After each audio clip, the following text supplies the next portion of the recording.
Depuis lundi, le plus vieux pont de Bordeaux se refait une santé.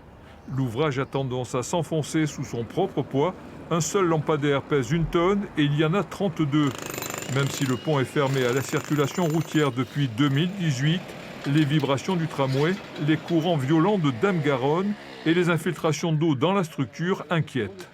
Là, on est sur des études préalables aux travaux qui auront lieu dans 2 ans, avec un certain nombre d'investigations, dont des sondages géotechniques qui vont consister en des forages pour déterminer exactement la nature des sols sur lesquels repose le pont de pierre. Dans 2 ans, le grand chantier va commencer. Le but est d'enfoncer des micropieux dans les piles 7 à 16 à une profondeur de 30 mètres dans les couches les plus dures du sous-sol. Ça va être de sécuriser les pieux bois en disposant des enrochements au fond de la Garonne. Parce que la Garonne, en fait, affouille le fond du lit, et donc il y a un risque par rapport au pieux bois.